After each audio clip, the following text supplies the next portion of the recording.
Zooming and panning are ways to navigate around an image that you'll use often as you work on images in Photoshop. To practice working with the zoom and pan controls, open this image from the tutorial practice files, or open a large image of your own. Zooming means changing the magnification of the image, as you might do if you were looking at the sky through a telescope. You may want to zoom in for a closer view of part of an image, or you may want to zoom out to see more of an image on your screen. The most straightforward way to zoom is to select the Zoom tool toward the bottom of the Tools panel here. Then go up to the Options bar for the Zoom tool, where you'll find a plus icon for zooming in and a minus icon for zooming out. Let's start with the plus icon activated, which is the default. Then to zoom in, move into the image and click. And each time you click, you'll zoom in a little further.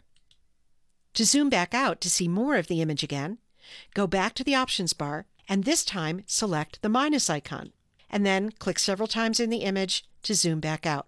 If you want to zoom in again, you have to go back to the Options bar, click the plus icon, and click in the image to zoom in again. Now you may get tired of going up to the Options bar every time you want to switch between zooming in and zooming out, so here's a shortcut that will help you. When the zoom in option is active, as it is now, you can switch to zooming out by holding the Option key on your keyboard if you're on a Mac, or the Alt key on Windows. Hold down that key and then click in the image, and that will automatically switch you back to zooming out. Then release your finger from the Option or Alt key, and you're switched back to zooming in, and so you can click in the image to zoom in again.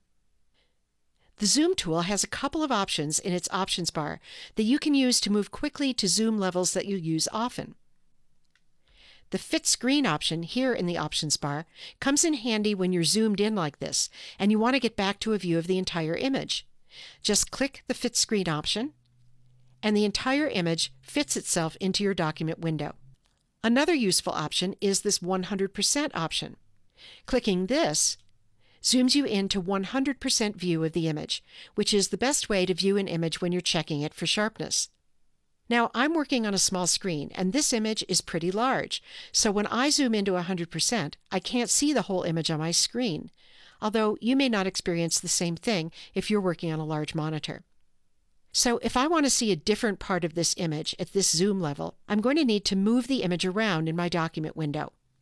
That's called panning, and it's done with another tool, the Hand tool.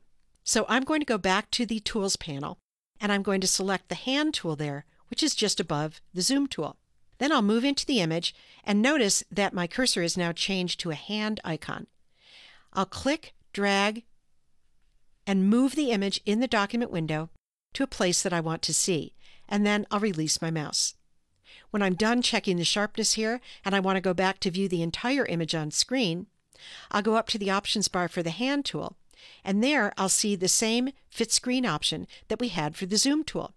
So I can just click Fit Screen in the Hand tool Options bar, and that takes me back to see the entire image in my document window. Let me show you another way to zoom.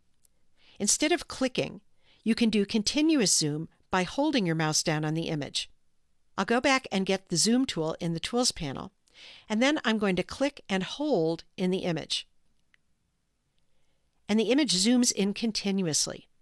If you zoom in really far like this, you can see the pixels that are the building blocks of an image in Photoshop. By the way, the size of these pixels can affect the image quality of a print, which is why image resolution is an important topic, especially for printing, something we'll talk more about when we cover resizing an image later in this series. I'm going to go up to the Options bar and click Fit Screen so I can see the entire image on my screen again. One more thing. Let's say that you're working with another tool, maybe the brush tool, and you're painting in a small area, and you don't want to switch out of the brush tool over to the Zoom tool just to zoom. Well, there's a shortcut that you can use instead of the Zoom tool, and that is to hold the Command key on a Mac or the Control key on a PC as you press the plus key on your keyboard. And every time you do that, that will zoom you in. If you want to zoom back out, hold the Command key on a Mac or the Control key on a PC and press the minus key on your keyboard, and that will zoom you back out. So that's an introduction to zooming and panning that I hope will help you to navigate your images as you're working on them in Photoshop. To finish up with this lesson, you can close this image without saving.